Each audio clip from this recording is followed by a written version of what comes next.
Namaskar. Então, boa noite. Gratidão pelo convite, Flávia, para estar aqui fechando esse ciclo, né, de palestras, que foi muito bonito.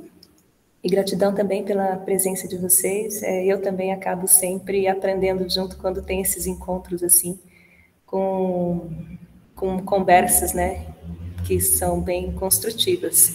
Então, como a Flávia apresentou ali, eu pertenço à Nanda Marga, e a Nanda Marga, uma das grandes missões dela é ajudar as pessoas a encontrarem o seu equilíbrio físico, mental e espiritual, através da prática do Tantra Yoga, que é uma prática, uma ferramenta para o seu autoconhecimento. Só que ao mesmo tempo que a gente vai se cuidando, né, cuidando desse corpo, cuidando da nossa alimentação, dos nossos hábitos, nós também vamos desenvolvendo algum serviço social para que a sociedade também consiga encontrar o seu equilíbrio. Então, hoje nós vamos conversar sobre equilíbrio, e aí a gente está... Normalmente a gente pensa, vou pensar em mim, né, no meu equilíbrio, eu quero saber como me equilibrar fisicamente, mentalmente, emocionalmente, mas eu coloquei até assim, eu pensei em não ficar no emocional, mas ir um pouco além, né, o equilíbrio espiritual também. Quero abordar bastante esse tema. E antes de eu entrar nesse tema, a gente tem assim dois tipos de conhecimento, né? Nós temos a nossa ciência que vai estar estudando coisas desse mundo relativo, que nos ajuda a encontrar, sim, um equilíbrio nesse mundo material, nesse mundo físico, é muito importante. Então, tem esse ramo do conhecimento, o conhecimento do mundo relativo, mas também nós temos, ao mesmo tempo, um tipo de conhecimento que chamamos de conhecimento supremo, conhecimento espiritual, que está, ao mesmo tempo que nós estamos no mundo relativo, desvendando os mistérios, respondendo as dúvidas e questões relacionado à materialidade, na nossa essência, na nossa mente também existe o questionamento sobre a essência das coisas, sobre a natureza, a origem, do porquê das coisas do mundo relativo, né? Então, nós temos dois ramos de conhecimento, né? O conhecimento do mundo relativo e o conhecimento do mundo espiritual. Então, assim, como a gente tem pouco tempo aqui, é uma horinha, né, de conversa, vamos focar naquilo que é difícil encontrar por aí, que é o conhecimento espiritual, de como nós vamos conseguir ajustar a nossa dimensão física, encontrar uma harmonia no campo físico, no campo psíquico e espiritual. Tudo bem para vocês a conversa ser nessa profundidade, né? Então, eu acho bem legal isso. Então, vamos dar início já. Entendendo isso, precisamos entender uma coisa. Eu vou trazer aqui, eu vou fazer um resumo, tá? Assim, para vocês terem uma visão bem ampla e, ao mesmo tempo, prática. Sobre como encontrar esse equilíbrio físico, psíquico e espiritual, ou por que é necessário, né? Por onde. E aí, a partir disso, vocês vão conseguir buscar conhecimentos relativos, né, de acordo com a experiência de vocês. Acredito que vocês já têm alguns conhecimentos de como harmonizar fisicamente, psiquicamente, né? E aí eu vou trazer mais as contribuições do Tantra Yoga também, dentro disso tudo. Então, nós temos, assim, numa visão mais cosmológica, que existe, assim, esse mundo objetivo é uma criação de uma inteligência macrocósmica, que a gente fala, um mundo subjetivo, né? Ou seja, tudo que existe nesse plano material que nós conseguimos ver, e nós mesmos somos frutos de um pensamento cósmico. Então, nós somos objetos, e estamos dentro dessa mente cósmica. E essa mente cósmica, ela faz com que todas as coisas se manifestem, com que todas as coisas entrem em metamorfose, com que tudo se movimenta, tudo se complementa e se conecta. Nós somos como um tubo de ensaio dentro dessa mente cósmica. Só que, para a mente cósmica, não existe nada fora dela, mas para nós existe o mundo interno e o mundo externo, né? Então, nós temos o nosso mundo externo, nós encontramos os objetos, o mundo material, né? Tudo aquilo que a gente entra em contato, nós acabamos adquirindo um conhecimento sobre essas coisas. Mas o nosso mundo interno, também existe o nosso mundo interno, que precisa também estar em harmonia com esse mundo externo. Então, como nós estamos falando de equilíbrio, o equilíbrio é assim: quando nós encontramos equilíbrio nesse mundo subjetivo, que é o nosso mundo interno, junto com o mundo externo, nós podemos dizer que temos saúde, que temos vida, né? Que as coisas começam a se manifestar numa perfeição, assim, na natureza que deve se manifestar.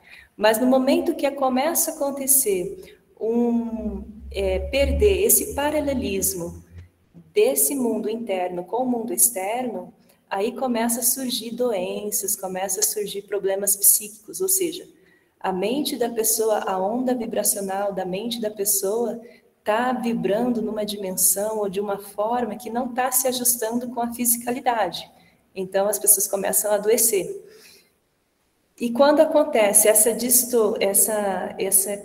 perca desse equilíbrio, desse paralelismo entre o mundo interno e o mundo externo, aí é possível, dependendo da gravidade, né, acontece a morte. Né? Então, a mente não suporta permanecer nesse corpo físico, porque ela já está vibrando de uma forma muito diferente do corpo, ou o corpo está numa onda e a mente está em outra.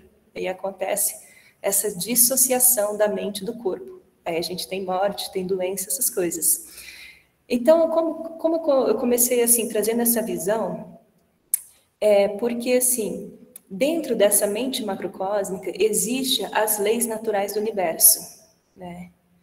Que está o tempo todo atuando, se manifestando. E nós temos 3 tipos, nós temos assim, tudo no universo, em toda a matéria bruta que nós formos entrar em contato, vai ter sempre a manifestação de 3 forças, que nós chamamos de a energia, né? A gente fala assim, a força da natureza. Tá, podemos chamar, assim, de uma linguagem mais simples, que é força da natureza. E ela tem 3 características, ela está sempre se manifestando, tem 3 tipos de elementos, a gente chama de trigunas, gunas, ou seja, tem a força que é uma força muito sutil, né, que vai, quando a pessoa está sob a influência dessa força muito, muito sutil, ela é uma pessoa que é feliz, que é alegre, tem a mente mais leve, né? Ela está sempre disposta a fazer coisas novas, a desvendar respostas, essas coisas. E quando tem uma pessoa que está com a mente muito...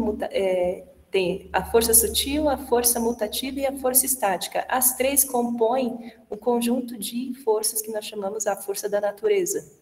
Né?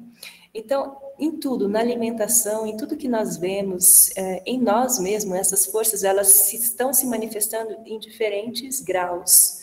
Né? Eu vou dar um exemplo assim, por exemplo, uma pessoa que está sob a influência de uma força estática, vamos pegar o exemplo de um ladrão, por exemplo, uma pessoa que tem um hábito de roubar, porque a mente dela está apegada aos objetos estáticos do mundo material e por necessidade também ela precisa roubar.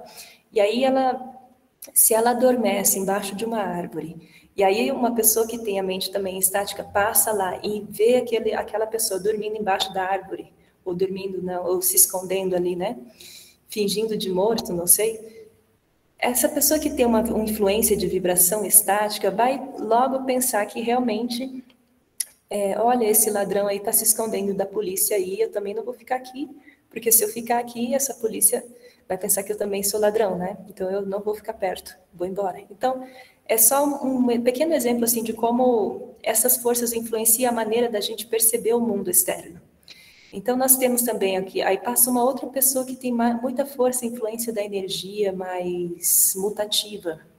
E aí ela encontra uma pessoa dormindo lá embaixo da árvore, só que a mente dela é influenciada por essa força mutativa. Ela consome também muitos alimentos que têm essa energia a gente fala no Ayurveda, rajásico, né? Mutativo. Então, ela vai ver aquela pessoa e o pensamento que ela vai ter, a percepção que ela vai ter é que, essa pessoa é uma pessoa bêbada, bebeu todas e caiu aí bêbado, e eu consigo ser melhor que essa pessoa, porque quando eu bebo eu não caio, eu consigo, né, caminhar e segurar minha garrafa e tudo fica tudo bem. Então essa pessoa tem uma influência da mente mais estática, mais mutativa. E aí uma pessoa que tem muita influência de uma força mais sutil, né, que se alimenta bem, que faz exercícios, que come comidas sutis, eu digo assim, lacto-vegetarianas, né, que são tão cheios de vitalidades. Quando ela vê essa mesma pessoa dormindo embaixo da árvore, a percepção que ela vai ter disso é que é uma pessoa, vai pensar assim, nossa, essa pessoa é um homem santo, né? Ficou ali meditando tanto que entrou em estado de iluminação e eu vou lá me aproximar dele para poder pegar essa bem-aventurança, essa graça e vou sentar para meditar do lado para ver se eu também consigo me iluminar, né? Então, essa pessoa já tem uma percepção da realidade muito positiva, né? Então, muito sutil. Por quê? Ela é uma pessoa que cultiva essa energia mais sutil da natureza, né? Então, esses três conjuntos de força estão sempre se manifestando, tanto no mundo externo quanto em nós. Aí nós temos que entender um pouco como que essa força influencia a nossa mente, o nosso organismo. Porque isso vai determinar o nosso equilíbrio com relação ao nosso equilíbrio interno e o nosso equilíbrio externo também. Então, tem uma outra lei universal que a gente chama de sanskaras. Não sei se vocês já ouviram falar, né? Ação de karma e efeito. Ação e reação. Tudo que você faz, toda ação que você faz vai gerar uma reação e você vai colher o fruto dessa ação, ou seja, essa reação em um determinado momento propício, adequado. A gente chama isso no Tantra de sanskaras. Então, no momento que você está lá,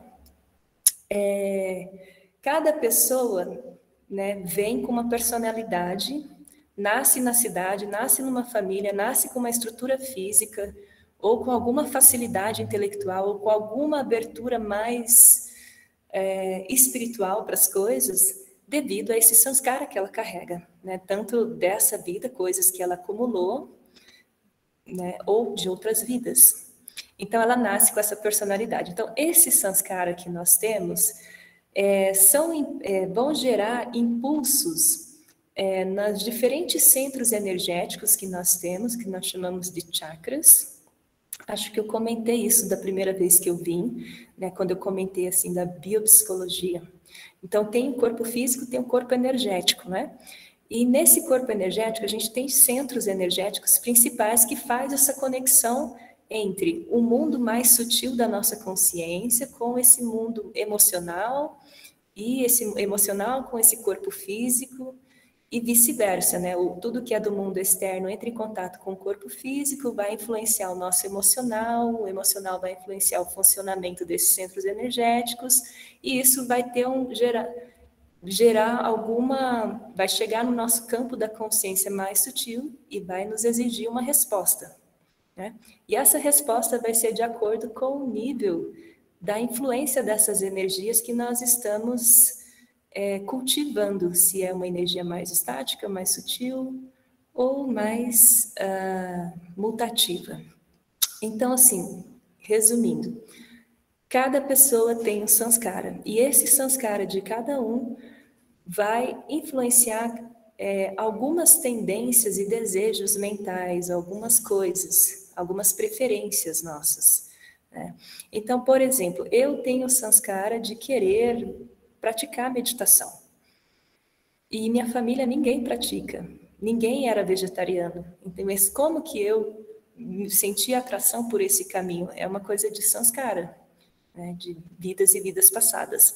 Então, esses sanskaras também são umas leis universais que está influenciando a nossa resposta nesse mundo externo e também o nosso equilíbrio interno. Só que nós não podemos ficar assim,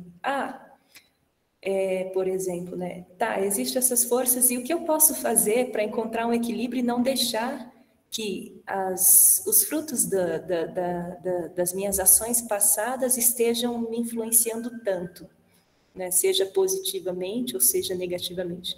Vocês estão compreendendo o que eu tô dizendo? Sim? Isso.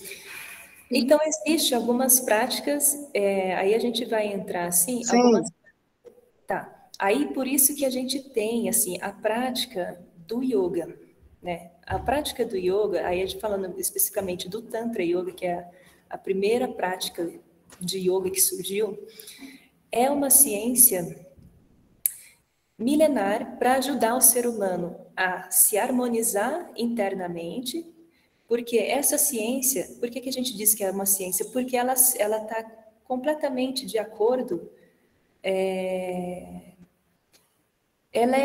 ela foi assim descoberta, né? É assim, por exemplo, os yogis começaram a meditar e começaram a ouvir sons internos, fizeram pesquisas, muitos anos fazendo pesquisa, estudando a natureza, estudando a mente humana, estudando quem é esse eu que sente dor e felicidade, sofrimento.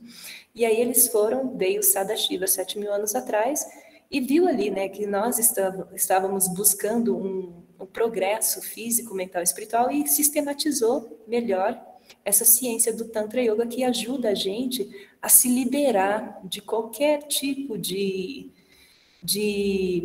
bloqueio mental, de qualquer tipo de aflição física, psíquica, né? E alcance uma expansão espiritual, um equilíbrio nessas três dimensões. Então, é uma ciência milenar que ajuda no nosso equilíbrio e na nossa evolução também espiritual. Equilíbrio físico, mental e espiritual. E essa prática do Tantra, ela inicia assim, uma das coisas mais importantes, assim, tudo bem, tá, a partir de agora eu tenho uma vida assim, né, vamos pegar para nós aqui, trazer para a nossa realidade. Eu tenho uma vida dentro desse sistema e tenho vários problemas pessoais com algumas pessoas, familiares, ou no relacionamento, ou no trabalho, alguma coisa, e a partir de agora, por exemplo, eu quero começar uma vida diferente, né? Não é ano novo, mas a gente pode pensar assim, amanhã eu vou renascer, quero começar uma vida diferente. O que eu preciso fazer? Né? Eu sei que existe o Tantra Yoga, que é uma ferramenta ali prática para fazer essas mudanças, esses equilíbrios internos. Então, eu quero começar a praticar o Tantra Yoga. O que eu preciso fazer para começar essa prática, né, de harmonização integral do ser? Primeiro, uma das primeiras coisas, assim, o Tantra, ele tem ali as práticas das posturas de yoga, que vai ajudar a harmonizar essas secreções glandulares, esse sistema hormonal nosso, porque as secreções hormonais, elas despertam sentimentos em nós, né? Por exemplo, a adrenalina, o hormônio do estresse, o hormônio da felicidade, tudo isso. A gente é como uma máquina bioquímica. E as posturas vão fazer com que essa máquina bioquímica esteja funcionando harmonicamente, secretando os hormônios tudo na medida certinha para a gente ter, né, um corpo saudável. E um corpo saudável significa ter uma mente em equilíbrio, tranquila, né? Então, as posturas do yoga vão fazer isso, né? Vai ajudar você a não receber tanta influência dessa força da estaticidade que está operando no universo, que é necessária a existência dela, porque se não existisse ela, nós não dormiríamos, por exemplo. Né? A gente dorme por influência da força estática. Estão entendendo assim um pouco? E a gente desperta no outro dia de manhã por influência da força sutil. Né? No momento que a gente senta na cama, a gente está sob a influência da força mutativa, né? De transição. No momento que a gente levanta e decide, vou fazer minha prática de meditação, por exemplo, vamos colocar isso. Vou fazer a minha prática de meditação. Que força que te dá esse impulso para querer fazer uma prática de meditação tão cedo? É uma força muito sutil. Né? E essa força muito sutil, ela só vai se manifestar em ti se você abrir espaço para ela, se você cultivar ela. Então, as posturas do yoga ajudam a abrir espaço para que essa energia sutil se manifeste. Né? E quando a gente não cuida do corpo, significa não só as posturas de yoga, fazer exercício, fazer caminhada, né? enfim, algum esporte, mas também fazer as posturas do yoga, porque a postura do yoga ela tem um diferencial de outros exercícios, né? Ela vai te trazer energia, ela vai te trazer vitalidade, ela não vai consumir a tua energia, ela, pelo contrário, ela vai te rejuvenescer, te restaurar. Essa é a diferença da prática do yoga para outros exercícios. Então, quando você começa a fazer essas posturas, aí você tem que alinhar isso também com a tua alimentação. É porque nós estamos cultivando, querendo abrir espaço interno, harmonizando todo o nosso funcionamento glandular e também nosso funcionamento energético. Sabemos que temos essa samskara também operando, a força estática também está operando. Se nós vacilarmos, nós vamos ficar assim, sobre muito na estaticidade. A gente vai ficar sofrendo as consequências da nossa inação, né? Da nossa inação, da nossa inatividade. Então, tudo aquilo que está estático significa um movimento contrário à vida. Se nós queremos sentir que estamos vivos, vigorosos, é necessário ter o dinamismo. E esse dinamismo vai vir quando nós nos esforçamos, né, cultivamos essa energia sutil que faz com que aconteça o nosso processo de sutilização. Então, quando estamos nessa forma humana, o nosso movimento é um movimento de sair de uma forma densa, densa no sentido físico, eu estou falando em 3 níveis, assim, sempre, né?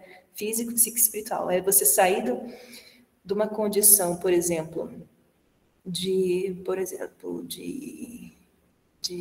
como se diz aquela palavra? Eu estou sedentário.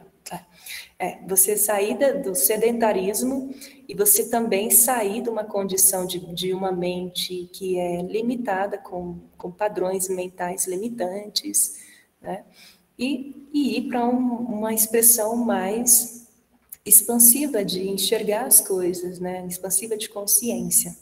Então, tudo começa no físico para que isso reverbere no campo mental e no campo, abrindo caminho para a tua dimensão mais sutil, mais espiritual consiga se manifestar.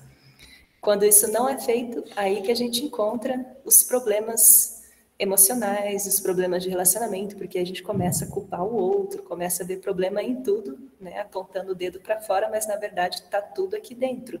Tudo é um reflexo do seu mundo interno. Então, no Tantra, existem as posturas, mas elas também têm que estar vinculadas à alimentação adequada. Ou seja, nós estamos fazendo o movimento da imperfeição para a perfeição. Então, o nosso objetivo para encontrar o equilíbrio nesses 3 níveis é purificar o máximo que pudermos o nosso ser, fisicamente, mentalmente e espiritualmente. E essa purificação, essa limpeza, significa abrir mão de muitas coisas. E aí eu entro assim já direto na alimentação, porque a alimentação é algo assim, você come um alimento. Esse alimento também estão divididos nessas 3 categorias que eu comentei no início, se é um alimento estático, se é um alimento mutativo ou se é um alimento sutil. Um alimento estático, vou pegar aqui o exemplo, eu não vou focar só nisso, só estou passando assim, né, para a gente dar continuidade no assunto. Mas um alimento estático, para vocês relembrarem, por exemplo, consumo de carne, né? Não tem vitalidade, ali tinha vida, mas não tem mais. Então, quando você consome aquelas células daquele alimento, aquela energia, né, de decomposição, de fim de vida, vai ser a matéria-prima para você criar novas células. Entre 21 dias, cada 21 dias nós estamos criando células novas. Então, se você está se alimentando sempre de um alimento estático, que tenha essa energia da estaticidade, você vai estar criando células que têm uma vibração estática, e isso dificulta o teu impulso por buscar aquilo que é mais sutil, por exemplo, né? Aquilo que vai ajudar você a elevar o teu campo vibracional. Então, a alimentação vai influenciando dessa forma. Mas se você consome, por exemplo, muito café, muito chocolate, erva mate, tudo que tem cafeína estimulante, tudo bem, você vai ser uma pessoa que vai estar, né, produzindo células com mais vibrações da mutatividade, então você vai ser uma pessoa muito agitada, uma pessoa muito acelerada, ansiosa, que tem um pensamento muito rápido, e você vai sofrer com esse excesso, né, de agitação e ansiedade, estresse. Então, aí você se interessa para fazer a meditação, mas quando você senta lá é quase impossível ficar parado, porque todos os alimentos que tu consome tá muito carregado dessa energia da mutatividade. A gente chama no Ayurveda de alimentos rajásicos, né? Alimentos rajásicos, tudo que tem estimulante de cafeína. Então, assim, da matéria, tudo que nós consumimos do mundo material vai estar influenciando o nosso estado mental, emocional também. E aí nós temos os alimentos classificados na categoria mais sutil, que a gente chama de sáttvicos, né, no Ayurveda, que são aqueles alimentos que são alcalinos, né, alimentação lacto-vegetariana, enfim, frutas, cereais, grãos, né, verduras, legumes, tudo isso entra nessa categoria de sutil porque eles estão cheios dessa força sutil que a gente chama, né, satívico, sato. E aí quando você consome isso, e se você tem esse hábito, né, de consumir sempre desses alimentos, e cada 21 dias você está gerando células que estão cheias de vitalidade, células perfeitas, cheias de, né, vida. E aí é claro que vai ser mais fácil para você conseguir fazer uma prática que te traga bem-estar físico, que te traga bem-estar psíquico, né, mental, emocional, e também que te ajude no teu processo de realização espiritual, da sua verdadeira essência espiritual. Né? Então, a alimentação ela entra aí como importantíssimo nesse primeiro passo para você encontrar um equilíbrio, começar a encontrar o equilíbrio físico, mental e espiritual. Aí nós temos que lembrar, como eu comentei, nós estamos fazendo um movimento da imperfeição para a perfeição, né? Então, esse primeiro passo começa nessas questões físicas, é importantíssimo. E abrindo um leque para isso, quando você entra nessa prática, por exemplo, né? Tudo bem, aí eu estou mudando, já comecei a fazer esporte, já comecei a mudar minha alimentação, estou me sentindo bem, estou saudável, eu sou uma pessoa, né, que aí a gente tem uns princípios também que são necessários para o equilíbrio físico e mental, que a gente chama no yoga de princípios éticos universais, que vai ser a base para o seu desenvolvimento espiritual também, né? E aí eu falo assim, isso aqui é como se fosse a chave, o segredo assim para você encontrar a harmonia tanto na sua vida social, coletiva, quanto uma harmonia interna. Aí sim, com essa harmonia necessária que você vai criar fisicamente, mentalmente e socialmente, você tem um campo mais fácil para desenvolver a tua prática de expansão de consciência, realização espiritual.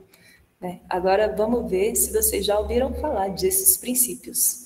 Yamas e Niyamas, princípios éticos universais do yoga. Alguém já ouviu falar? Quem pratica yoga acho que já ouviu falar, né? Não? Oi, Didi, boa noite. Boa noite. Eu estou fazendo o curso com a Susan e aí ela tem falado bastante sobre isso, então Uhum. a gente é sempre bom ouvir mais, né? Que vai Claro. fixando Eu vou essas resumir palavras, esses assim. nomes. Sim, porque isso é a base, né? Por exemplo, nós temos, esses são 10 princípios, né? Yamas tem 5 para você ajudar você a viver harmonicamente na sociedade, respeitando os recursos que o planeta Terra oferece. E os outros 5 niyamas é para você encontrar esse equilíbrio interno, mental mesmo, né? Então eu vou resumir eles assim, bem rápido, para a gente indo dando continuidade. Então, quando eu comecei a praticar yoga, essa é uma coisa bem legal. Assim, vou fazer um breve comentário, né? O yoga está muito famoso hoje em dia, né? Por conta que traz esse bem-estar físico e mental. Mas poucas pessoas conhecem que esses princípios ainda, né? Porque acham que o yoga é somente as posturas, e não é. É uma filosofia de vida, prática, uma filosofia prática de vida para o seu... E, na verdade, não é só uma filosofia. Yoga em si, né, é uma realização, é um estado de consciência, né? Então, quando a gente fala yoga, a forma até correta de falar yoga é yoga, né? Mas a gente fala yoga, então a forma correta é yoga, que representa, significa o quê? Um estado de quando a minha mente ela está em total harmonia, em conexão com essa mente cósmica, né? Essa inteligência criadora do universo. Esse é o estado de yoga.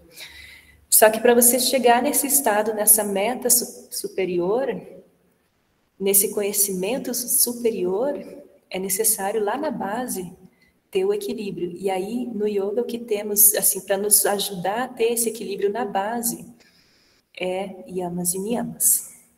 Então quais são esses yamas?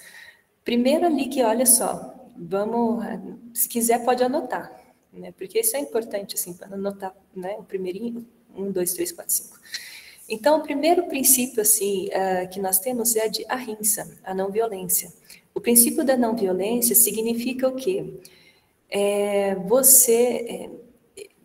Não violência em pensamentos, palavras e ações, conscientemente, né?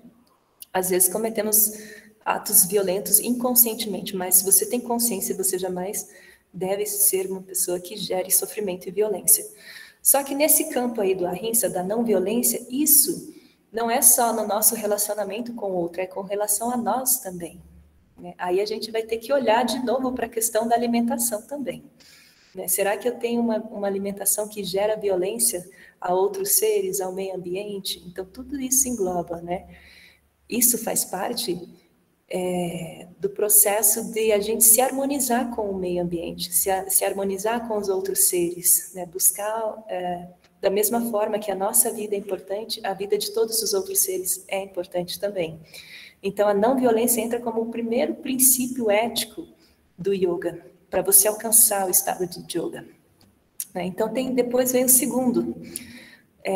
Só que aqui nesse ahimsa também tem uma coisa importante. Não significa que você tem que ser uma pessoa passiva, que submissa, que quando vê algum ato de exploração você não vai fazer nada, né? Você tem que sim que lutar e usar da força, né? Se você está dormindo no teu quarto e vê um escorpião na parede, e é melhor que você mate ele para ele não procriar aí dentro e ameaçar a tua vida, entende? A gente precisa se proteger também. Então esse é o ahimsa. E aí nós temos Satya. Satya é o princípio de falar a verdade com benevolência. Ou seja, não só a palavra, mas o teu comportamento tem que gerar bem-estar no outro. Independente, assim, por exemplo, se você tem uma situação, né, sei lá, você precisa transmitir uma informação para uma pessoa, só que essa pessoa é muito frágil, não está tão saudável, é uma pessoa idosa, não pode ouvir uma informação, por exemplo, o filho de alguém faleceu, né? Só que você vai falar isso para a mãe, e a mãe não está preparada para ouvir isso, então você tem que esperar o momento certo para falar, pensar muito bem como ser dita essa verdade. Então, isso é usar a benevolência, né? Às vezes, temos que até que omitir a verdade para não gerar desconforto, né? E aí isso não significa que você está mentindo, mas você está preocupado com o bem-estar do outro, né? Então esse é Satya. Mas nós temos outro princípio, o terceiro, que é a Asteya. A Asteya é não roubar nem privar o outro daquilo que lhe pertence. Então quando uma pessoa tem o hábito de roubar, fica difícil, ela é muito desrespeitoso, né? E principalmente se a gente tem consciência de que a nossa maior tarefa nesse planeta é se desenvolver também, não só no campo da intelectualidade, mas no campo da espiritualidade, se minha mente está apegada a querer, desejando objetos e coisas, ao ponto de eu chegar a roubar, vai ficar muito difícil ter uma mente livre para pensar em algo maior, né? Para fazer uma prática espiritual maior. Então, esse é o princípio de asteia. E aí nós temos o quarto e o quinto. O quarto é o brahmacharya, né? Quando a gente fala brahmacharya, Brahma, em sânscrito, significa consciência cósmica, né? E brahmacharya é aquela pessoa que está sempre vendo consciência suprema em todos os seres, em todas as coisas, porque ela está consciente de que tudo que existe nesse mundo manifesto é uma imaginação, um pensamento, uma criação da consciência cósmica. Então, ela está dentro da consciência cósmica, vendo consciência cósmica em todos os objetos, em todas as coisas. Esse é o espírito de brahmacharya, né? E aí o aparigraha. O aparigraha é bem interessante. Esse aparigraha aqui é completamente consumismo. Porque o aparigraha é o princípio de você viver confortavelmente com aquilo que você precisa para o teu bem-estar físico, psíquico e espiritual. Não ter uma mente que acumula, né? A gente hoje em dia vê que o sistema capitalista que nós temos, materialista, ele induz e estimula as pessoas a consumirem objetos e coisas que são supérfluas, que não tem necessidade de acumular ou de ter, mas as pessoas compram e compram, né? Por uma ilusão, não por uma ilusão e por uma carência interna de uma realização maior por uma sede espiritual inconsciente, uma sede por felicidade espiritual inconsciente. Então elas acabam buscando nas coisas no mundo externo, consumindo, e quanto mais elas consomem, mais a mente dela se apega aos objetos e mais a mente vai correr atrás das coisas, né? Então vira um vício isso. Então no princípio do yoga, você não tem que se preocupar em acumular coisas, você não é aquilo que você tem. Né? Você não é aquilo que você tem, você simplesmente precisa. O que nós precisamos? Se você olhar para a nossa realidade, a gente precisa de uma casa, precisamos ter roupa, uma boa saúde, né? Medicamentos, precisamos ter conhecimento, estudos e o que mais? É isso, né? E alimentação, comida, né? Comida. Então nós precisamos dessas coisas. Então não precisa eu ter, sei lá, 10 carros, 30 bolsas e um guarda-roupa cheio, muita roupa, acumulando anos e anos aquilo ali. Não precisa, né? Então, se desfaça, doa e assim vai. Então, esse é o aparigraha, porque como na nossa essência nós temos uma sede insaciável por felicidade, se todo mundo for querer buscar felicidade nas coisas externas desse mundo limitado, vai faltar planeta Terra que dê conta de atender todas as necessidades. Então, esse é o princípio de aparigraha. Por isso que ele entra aqui no primeiro, para o bem-estar coletivo, né? Para você conseguir viver em harmonia com o meio ambiente e com as pessoas ao seu redor, para o desenvolvimento mesmo da sociedade. Aí, então, nós temos esses yamas e nós temos agora os outros niyamas, que é um compromisso contigo mesmo que vai ajudar no teu autoconhecimento, no seu equilíbrio mental interno. Então, primeiro ali do niyama entra o shausha, que é a purificação. Então, purificação do quê? Do corpo, da mente e do ambiente. Nós temos que manter o corpo físico limpo, né? O ambiente, né? Ninguém gosta de chegar em casa e ver a pia cheia de louça, por exemplo. Já dá vontade de nem entrar na cozinha, de ver, né, essas coisas assim. Então, você vê como que a limpeza, né, ela é importante e ela influencia.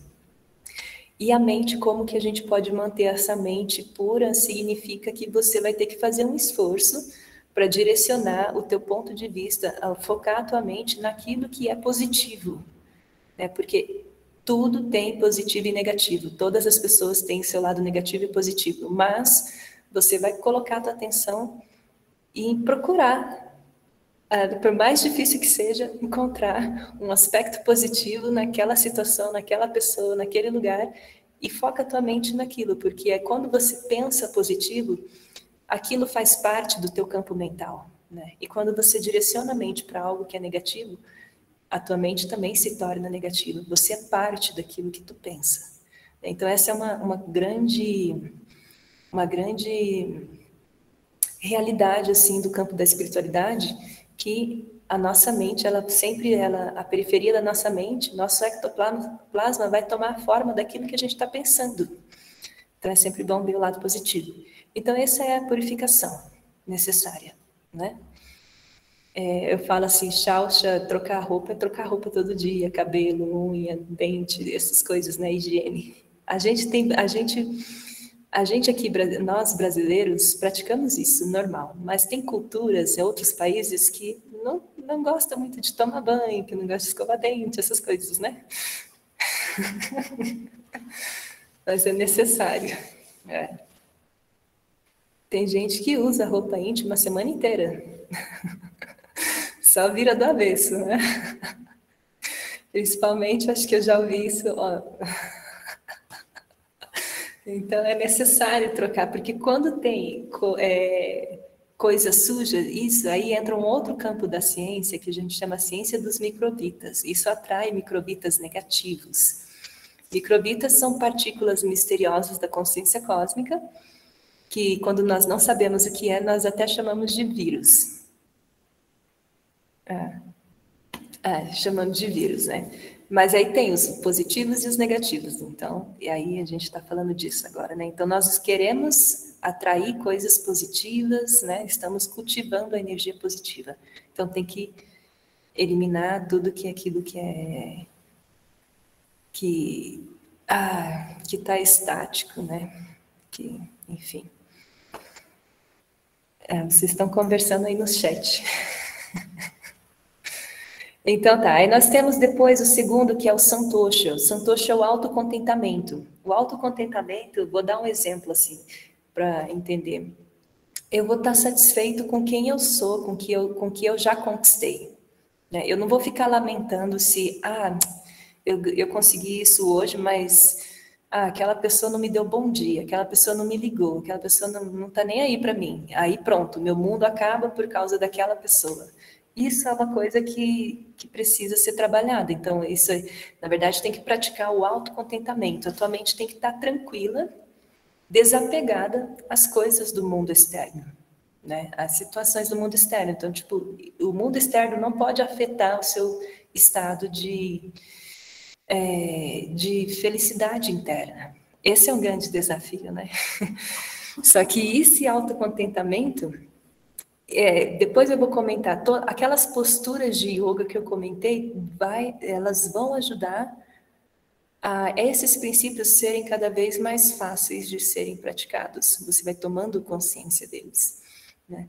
E aí depois nós temos o terceiro do Niyama, que é o Tapa, o serviço desinteressado. Então, assim, tudo bem, eu vim no planeta, eu quero ser feliz, eu estou buscando o meu autocuidado, o meu autoconhecimento, e aí eu vou focar só em mim.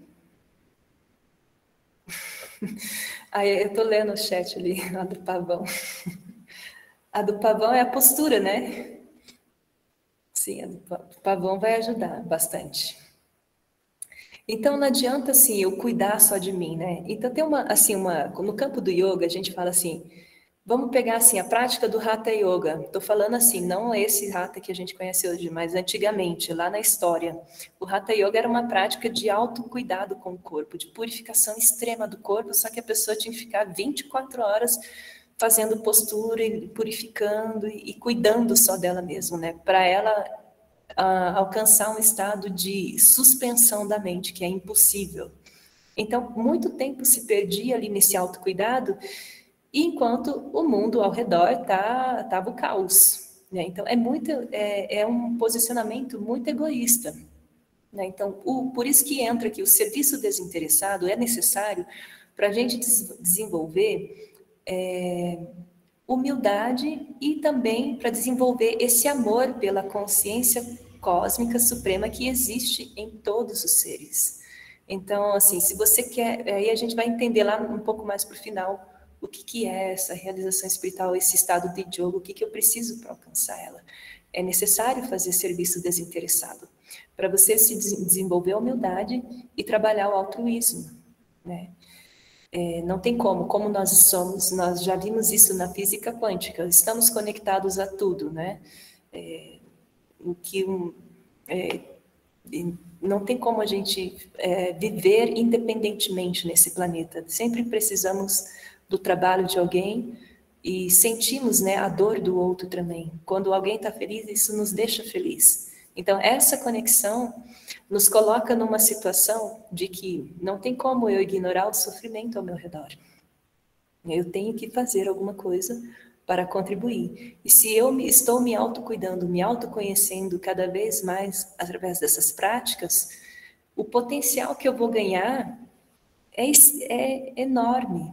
E esse potencial, ele serve, né? Ele vai assim, ao mesmo tempo que você vai evoluindo, se equilibrando, se harmonizando, evoluindo espiritualmente, de acordo com a tua evolução espiritual, o teu sentimento de amor se expande. Então, fazer o serviço desinteressado aos demais é uma coisa que acaba fluindo, né? Não é um dever, é um estado de natureza que você, quando vê, você já está fazendo, você sente, né? Você se conecta.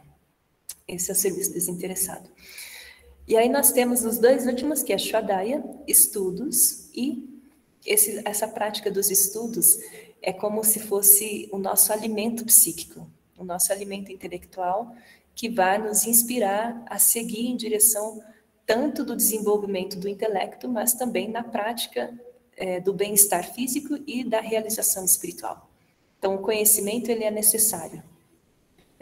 Tanto o conhecimento do mundo relativo, de como viver melhor, harmonicamente e saudável nesse mundo material, mas também o conhecimento espiritual de como realizar as práticas espirituais que vão me colocar cada vez mais num estado sutil de consciência, de expansão, para mim realizar que na minha verdadeira essência, na minha verdadeira natureza, eu sou a consciência suprema. Eu vim dela, eu sou ela, eu estou, né, com ela manifestando em mim. E aí que a gente entra na última, que é a Ishvara Pranidhana, o esforço que você vai ter que fazer para realizar isso. Só que ali, antes de eu vir nesse último, esse Shadaya, que são os estudos, nós temos muito conhecimento, muitas filosofias, né? O mundo, muitos intelectuais, muitas teorias, muitas coisas. Aí, então, não vamos discutir todas essas coisas, né? O que nós precisamos ter? Alguns filtros, né? Eu gosto de dar o exemplo de 2 filtros que me ajudam a não perder meu tempo e o meu foco, né? Que é a realização espiritual.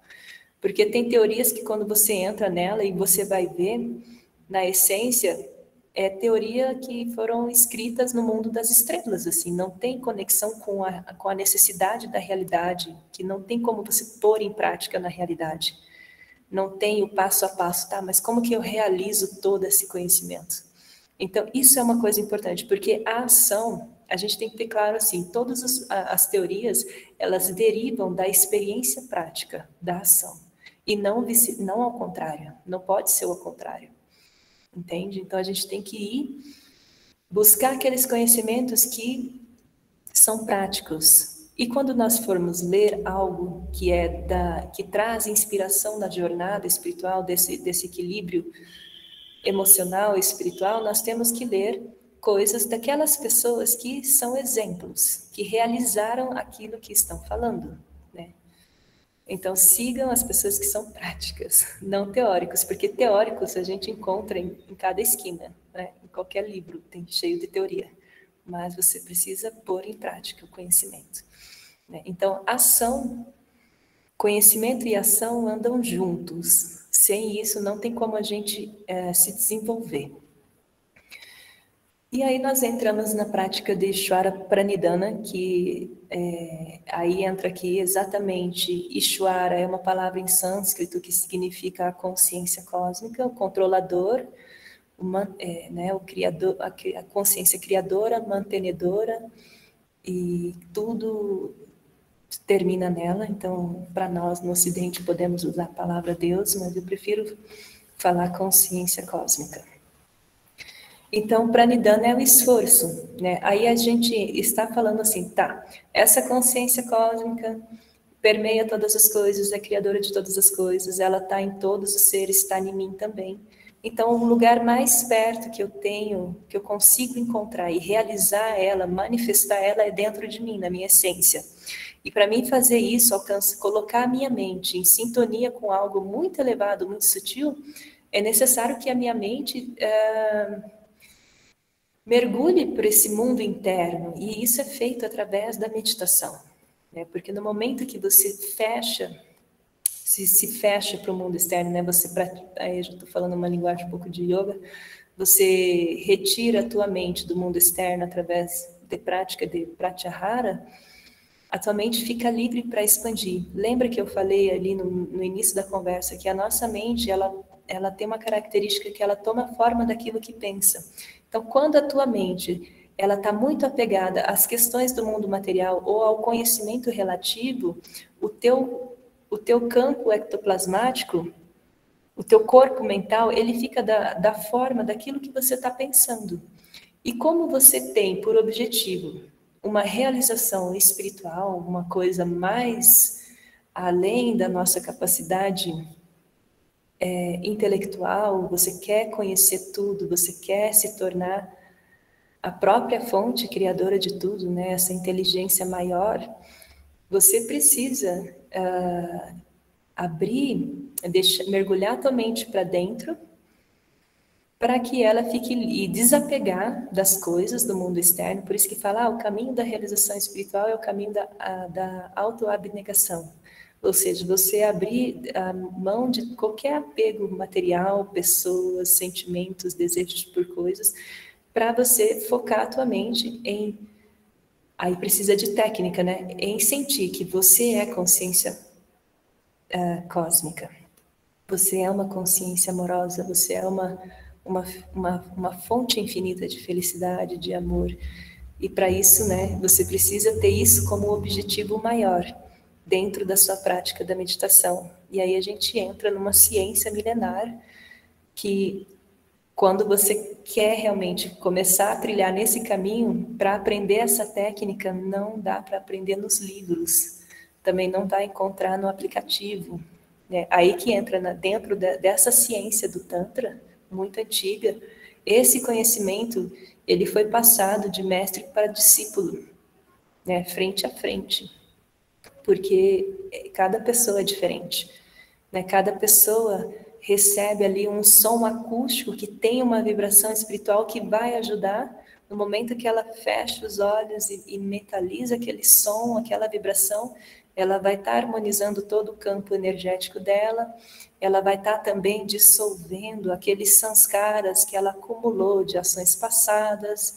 É um processo assim, muito profundo de prática, né? A meditação, ela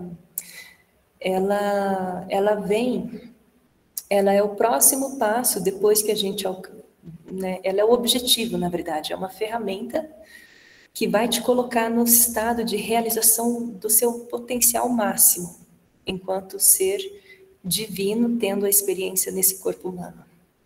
Entende assim, né? Então, esses yamas e niyamas, por que eu trouxe eles? Porque eles são a base.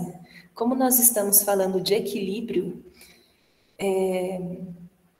tem muitas coisas que eu poderia falar de equilíbrio, mas essa transformação que nós estamos buscando, esse equilíbrio, começa, se você quer mesmo começar já a fazer essa mudança, encontrar esse equilíbrio físico, mental e espiritual, aprofunda nessa prática dos yamas e niyamas, né? Aprofunda. E para isso você não tem que mudar de cidade, não tem que mudar de casa, não tem que pagar curso, não tem que fazer nada. Só tem que pegar, entender direitinho e começar a se auto-observar e mudar aquilo que precisa mudar, né? E aí começa a fazer as posturas de yoga, começa a olhar para a tua alimentação, que aí você vai seguindo, né, as orientações desses grandes mestres iluminados que alcançaram o equilíbrio tanto físico quanto mental, emocional e realização espiritual, né? Desvendaram essa grande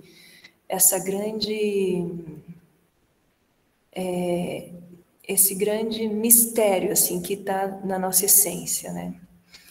Então, esse é o caminho, esse é o objetivo, né? O yoga, o Tantra Yoga, ele nos leva nessa realização suprema, espiritual, e para isso é necessário o equilíbrio físico, mental e espiritual.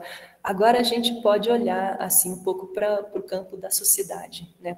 Para fechar aqui a fala, para complementar. Também temos que encontrar equilíbrio na esfera física, né, no mundo material, na sociedade, eu estou falando em termos mais coletivos, também na esfera psíquica e também na esfera espiritual, coletivamente. E isso, só que enquanto nós não temos, por exemplo, a sociedade, que nós temos assim, o planeta Terra tem muitos recursos, é abundante em recursos naturais. Né? Ele é muito abundante em recursos naturais, e nós desenvolvemos algumas ciências, algumas tecnologias que são suficientes para fazer com que essa abundância do mundo material seja distribuída para todas as regiões do planeta, para que nenhuma pessoa sinta necessidade, não passe necessidade de comida, que não fique vivendo uma vida que não tem nem aonde morar, que não tem, né, não tem tratamento médico. Para não acontecer isso, deveríamos o quê? O nosso sistema, os nossos líderes, né, que estão aí por trás, também sustentando esse sistema, o que faltou ali? Faltou uma mentalidade que é uma mentalidade mais altruísta, de benevolência, falta uma mentalidade de uma pessoa que tem esse compromisso com o bem-estar coletivo. E por que isso não foi desenvolvido? Porque teve esse comportamento, né, egóico, é que a gente vive nesse sistema. Então, eu estou resumindo assim dessa forma, né, que muitas pessoas são negligenciadas pelo egoísmo de algumas pessoas que lideram essa grande máquina, né, do materialismo, assim, enfim. Então, quando essas necessidades físicas, né, não são atendidas na sociedade, as oportunidades não são garantidas para todos, fica difícil as pessoas encontrarem esse equilíbrio físico necessário para ela ter uma tranquilidade mental e poder se desenvolver na sua intelectualidade, poder expressar arte, poder desenvolver a ciência, porque o nosso maior tesouro é essa capacidade de racionalizar, de pensar, de criar, de intuir. Então, quando nós perdemos esse equilíbrio no nível do nosso do nível mais psíquico, mental, nós não vamos conseguir produzir uma boa arte, nós não vamos conseguir produzir uma boa música, uma boa poesia. Nós vamos ser pessoas que vão estar cansadas ou deprimidas, tá? Porque falta aí um equilíbrio, né? E esse equilíbrio ele está sendo afetado por conta que toda a nossa energia está sendo esgotada para manter a sobrevivência da dimensão física, que não está sendo garantida, nós estamos vivendo dentro de um sistema que não está colaborando para o bem-estar físico, né? É um sistema competidor. E aí que a gente vai entrar, quando eu falo isso, quando eu trago, né, essa ciência toda do Tantra, tudo isso que eu estou compartilhando com vocês, são conhecimentos de Prabhat Ranjan Sarkar, que ele vendo tudo isso, né, ele preocupado com o desenvolvimento, tanto do indivíduo quanto da sociedade, ele propôs o Tantra para nos ajudar a desenvolver individualmente, e ele propôs também um outro sistema socioeconômico baseado no cooperativismo que ele chama PRAUT, Teoria da Máxima Utilização Progressiva, que vai ter ali um compromisso não com o desenvolvimento material apenas, não com bem-estar físico apenas das pessoas, mas vai ter como objetivo o desenvolvimento espiritual da sociedade como um todo, não o desenvolvimento econômico apenas. Entende? Então, o Prout, ele é uma alternativa a todos os tipos de sistemas que já existiram. É uma coisa completamente nova e revolucionária, que nós precisamos tomar conhecimento e divulgar para o maior número de pessoas. Então, isso aqui caberia uma outra palestra, né? Eu sugiro a Flávia convidar o Dada Gyanananda para falar sobre o Prout, tá? Na próxima oportunidade. Porque esse sistema, ele está preocupado com o desenvolvimento nosso integral, físico, psíquico e espiritual. Então, ele vai... É muito lindo, porque ele vê o ser humano como uma potência. E cada pessoa tem uma habilidade, ou várias múltiplas habilidades que podem compartilhar com outras e entre nós criarmos uma coisa nova, completamente cooperativa e não competitiva, né? Somando os nossos esforços e todo mundo se beneficiando ao mesmo tempo. E aí, quando a gente tem isso tudo garantido na base, nós vamos ter tempo de sobra para se desenvolver intelectualmente, para criar, para produzir e para fazer também a prática espiritual.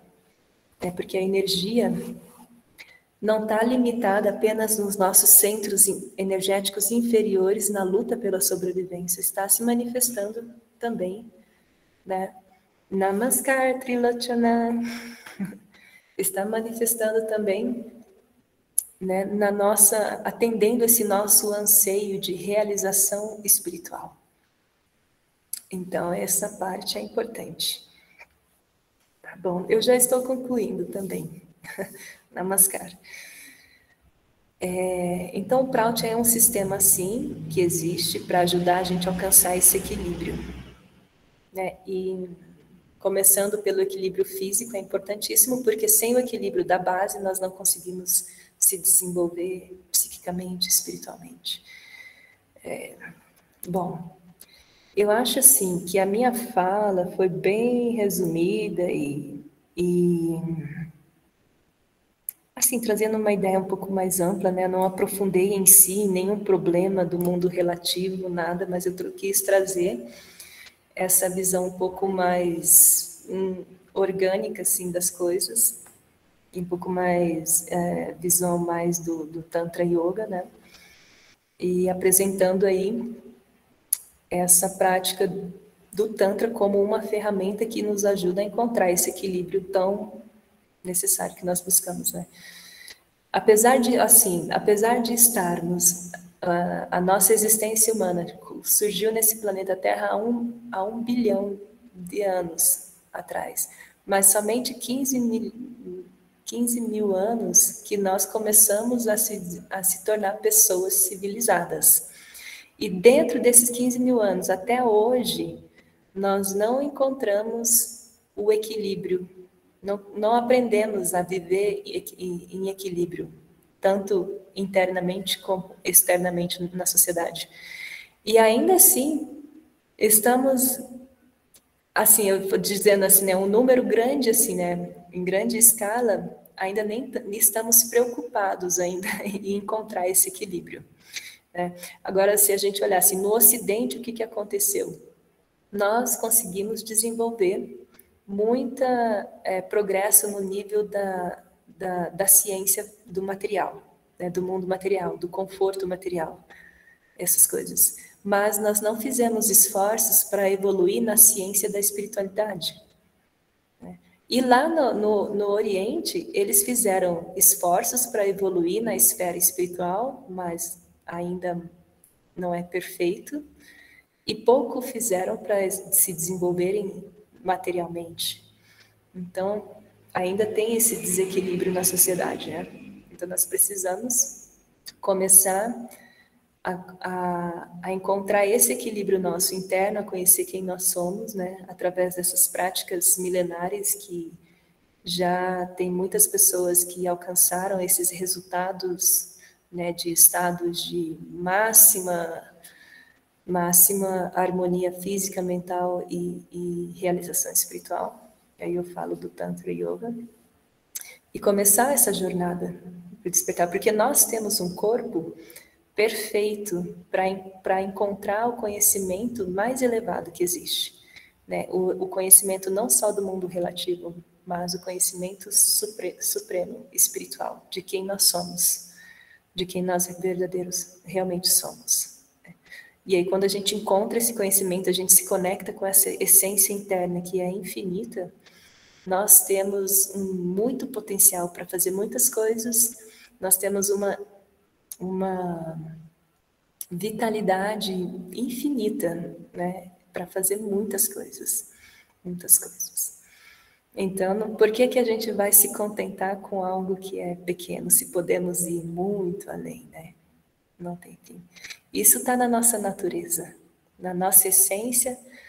Se a gente for olhar lá no primeiro centro energético, tem 4 raízes, 4 sementes, 4 desejos básicos que sem eles nossa vida não é possível existir, né? Que a gente chama assim do Dharma, a nossa natureza humana, que é desejamos expandir, desejamos nos libertar de qualquer ideia limitante, de qualquer situação que seja escravizante. A gente quer sempre conhecer mais. A gente sempre quer ser o melhor, sempre quer aprender algo novo. Expansão. A nossa mente quer expandir. Ela não se contenta a ficar numa ideia limitada. E a segunda coisa da nossa natureza é que nós queremos também, nós temos uma natureza de fazer o bem. Queremos o bem do próximo. A gente sente a dor do outro, a gente sente a felicidade do outro, a gente quer fazer algo nobre. Aí a terceira coisa que nós queremos, que é, seja lá consciente ou inconscientemente, todo ser humano tem isso. Nós desejamos realizar, alcançar um estado de felicidade permanente, uma felicidade infinita. Então nós buscamos, temos sede por realização dessa felicidade infinita. Ou seja, sede por realização espiritual. Buscamos isso, né? Um sentido maior para a nossa existência. Todo mundo tem uma sede pelo infinito. Essa é uma frase do Shri Shri Anandamurti, né? Ninguém nunca vai estar contente em comer, por exemplo, açaí todo dia. Um dia vai enjoar, vai querer trocar, né? Sempre estamos pulando de um objeto para outro. Então, não dá para saciar essa sede com as coisas, com os órgãos sensoriais, é muito, muito pouco. E aí a última coisa da nossa natureza é que nós não queremos só ficar buscando uma realização ou um sentido existencial maior. A gente quer ser a própria felicidade. Nós queremos, na verdade, paz absoluta, né? Tanto que o tema do encontro hoje é equilíbrio, né? Por que a gente quer encontrar equilíbrio físico, psíquico e espiritual? Porque a gente deseja paz imperturbável, um estado de serenidade na mente, equilíbrio. Então, não tem como a gente fugir disso. A gente pode até ignorar, inconscientemente se ignorar. O nosso sistema materialista hoje, ele atende apenas às 2 necessidades. Você consegue progredir no campo do conforto material, você consegue progredir no campo da intelectualidade com relação ao mundo relativo. Mas e aí no campo espiritual? Qual que é o incentivo que o sistema dá? Nenhum. Ele simplesmente te coloca como um objeto de, né? Então, essas outras 2 necessidades espiritual, a gente tem que correr atrás e lutar por isso, se esforçar, praticar, né? Sempre seguindo o conhecimento prático das pessoas que chegaram aonde nós queremos chegar. Né? Essa é a nossa bússola, né? Assim, nosso norte. Então é isso, gente. Gratidão.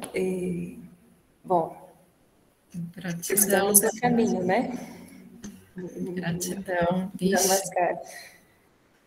Gratidão, Di.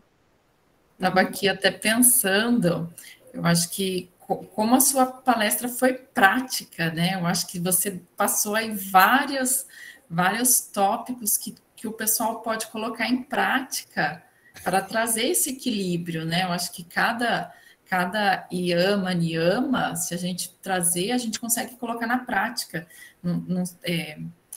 Escolher talvez um deles que a gente tem menos no nosso dia a dia, igual contentamento. Às vezes, se a gente é muito reclamão, né? Buscar amanhã já levantar, já mais contente com o levantar, mais contente com o que você tem. Então, acho que Você Sim. falou tanta coisa, tanto da alimentação, que se a gente trazer um ponto desse e colocar na nossa prática, já vai conseguir trazer um equilíbrio maior, não? Sim, sim. Se tem tempo, eu gostaria de finalizar com uma coisa que nós temos também, que é o que traz total desarmonia. Porque está sobre a influência dessa energia estática, né? Cortou o som. O caminho do nosso desenvolvimento é um caminho de luta, luta interna contra esses obstáculos internos que é da nossa natureza, que são essa tendência, né, mais instintiva de sobrevivência e mais assim. E a gente tem que sair desse lado denso e ir para o sutil, que é se manifestar em centros energéticos superiores, com toda essa prática que eu falei. Mas até o momento que nós não alcançamos esse estado de realização espiritual, esse estado de yoga, que é o estado quando o teu pequeno eu se funde, se une com o grande eu cósmico, difícil encontrar nos livros, assim, nos discursos que ele traz, né? E aí eu vou depois recomendar que vocês aprendam e pratiquem o Kaushik. A Flávia vai ensinar o Kaushik para vocês para poder dominar e ter mais controle sobre esses inimigos da mente. Então, nós temos 8 pachas e 6 ripus, que são assim. Quer ver? O primeiro, né? 1, 2, 3, 4, 5, 6, 7, 8 pachas. Então, o primeiro é ódio. Nós temos na nossa natureza também, né, aquela sementinha de ódio, se manifesta sempre, apreensão, medo, complexo de timidez, de querer esconder algo ou reprimir algo, né, repressão. Também temos um complexo de linhagem, de sentir orgulho da origem que você veio, né, da linhagem familiar ou da sanguínea. Temos também a vaidade de cultura, temos que cuidar isso. E é isso, esses são os 8 inimigos externos, né, da mente. E aí nós temos mais 6, que também temos que ter mais domínio e controle sobre eles, porque se você não cuida, eles estão rapidinho se manifestando.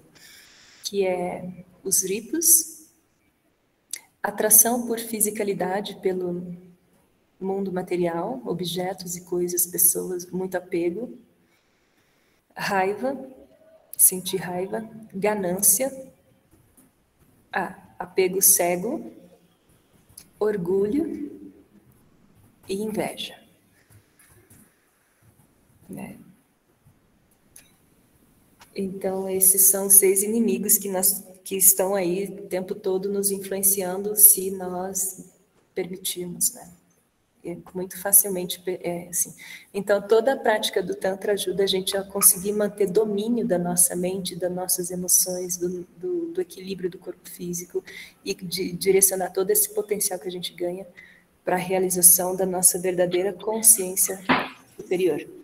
E aí a prática do Kaushik ajuda também a manter esse equilíbrio, né? De tudo isso que eu estou falando, é uma prática muito boa. A Flávia vai ensinar para vocês lá no projeto Não FMS.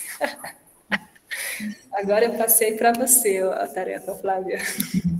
Até mesmo quem não, se tem alguém aqui que não participa do projeto e deseja participar, aí eu vou deixar o meu contato aqui. Eu acho que o e-mail, né? Vocês receberam um e-mail, pode me avisar lá pelo e-mail que daí dá para entrar. É isso. Kaushik é uma dança poderosíssima que ajuda, né, a manter essa mente livre, focada, forte, com vigor. Muito bom. Eu tenho curiosidade. Mas uma outra curiosidade que eu tenho, que é mais pessoal, com relação a você, você falou que sua família não tinha nada disso, ninguém fazia essas coisas. E como que foi? Foi fácil? Foi difícil? Partiu deles, ou você que foi ali dando uma estimulada? Aí entra naquela questão do samskara, né? Eu tive esse despertar para essa necessidade de querer saber mais sobre a espiritualidade, de encontrar um sentido mais profundo espiritual para a minha existência. E eu comecei a buscar, e eu encontrei no yoga. Só que a família, no início, achava muito estranho, porque não faz parte da nossa cultura, ainda mais Campo Grande, né?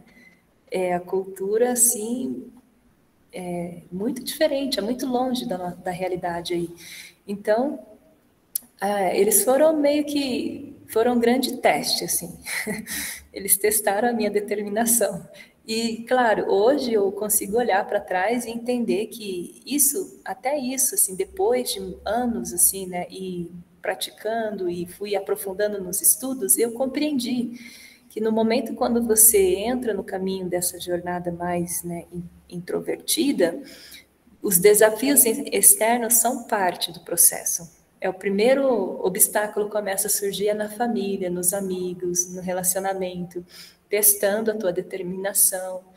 E esses são testes dessa força da estaticidade que vai se manifestando através das pessoas, dos lugares, das coisas, né? Tudo é para te testar. Se você está realmente firme, convicto da tua prática, da tua escolha, da tua decisão. E aí, como que aconteceu? Com o tempo, eu fui mantendo, é claro, né? A força sutil, ela é muito mais forte que a força da estaticidade. Então, eu estou aqui hoje, né? Minha família está aí. Mas hoje eles respeitam, aceitam e conseguem, né, perceber o quanto, o tanto de mudança que aconteceu e o quanto eu me transformei, o quanto eu estou bem, estou feliz. Então, isso contribui a uma vitória. Né? Mas não termina o jogo. A gente O que eu achei interessante é que eles praticam também, né? Algumas coisas, ou não? Não, eles não praticam nada. Aí, o que aconteceu? Passaram-se agora vai fazer 5 anos que eu virei monja. E é somente agora, esse ano, que eu consegui iniciar a minha mãe na meditação. E a minha mãe, na época, foi a primeira que falou para mim assim, achava que meditação era uma coisa horrível. Assim. E aí hoje eu consegui ensinar ela é uma outra pessoa também. Assim, nossa, muda muito. Né? Mas é isso, no início tudo é um desafio, e a gente tem que realmente ser bastante persistente, né? Determinação. Tem que ter muita clareza da onde nós estamos da onde queremos chegar, como chegar lá, e determinação e prática muito forte. E usar da criatividade, né? Para não dar de frente com as coisas ou com as pessoas. Ser criativo para ir levando com jeito, assim. É legal. E nesse caso, a artes te ajudou também, né? Sim. Com certeza. Quando eu estudei artes aí na Federal, nossa, foi uma abertura assim que eu ganhei assim, né, de percepção do mundo, de como funciona, né, as coisas e a importância da arte na sociedade, tudo, da criatividade, dessa liberdade nossa de ser criativo, assim, é muito lindo. É por isso que eu escolhi artes. Sim, né? Que eu já queria, na verdade, assim, eu sou jovem, né? Eu quero me libertar de tudo aquilo que é limitante. E aí, quando eu entendi que a gente tem a dimensão espiritual e olhei para a sociedade e vi que tudo está se movendo apenas em construir coisas materiais e para um conforto físico e intelectual apenas, eu pensei, não, mas isso é limitado.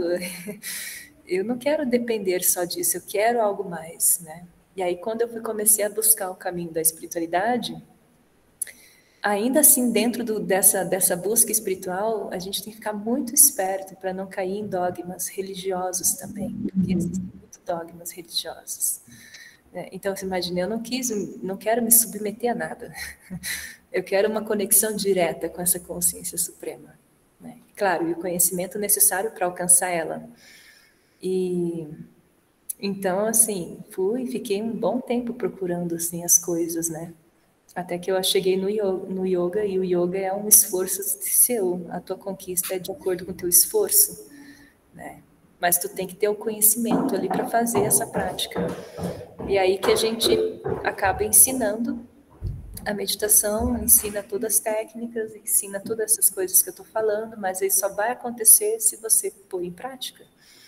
Não tem milagre, não tem oração que tem que ser feita. Não tem dízimo que tem que ser pago, entende? Assim, é isso. Ô, Didi, como que foi o processo de adaptação no começo? Foi difícil? Como que você sentiu bastante dificuldade no começo, na adaptação dessa mudança que você fez no caminhar, né? Como que foi? Olha, não foi fácil. Primeiro porque eu me senti muito sozinha, né? Em Campo Grande não tinha, assim, o yoga, nem se falava de yoga em Campo Grande. Agora tá uma febre aí, né? Graças a Deus. Em todo lugar. Mas eu me senti muito sozinha e eu tive que buscar livros e só que essa solitude foi muito positiva também. Foi muito positiva, porque como Campo Grande não tinha um grupo, alguma coisa assim, eu me conectei muito com a natureza. Então eu buscava me conectar em parques e ficar comigo, e aí eu comprei um livro que era o Bhagavad Gita, e eu comecei a entender sobre a necessidade do vegetarianismo, comecei a ir sozinha, mudando, né? Mudando, e eu fui perdendo minhas amizades, assim, fui trocando de hábitos, e quando eu vi, eu realmente estava quase indo para uma caverna, assim.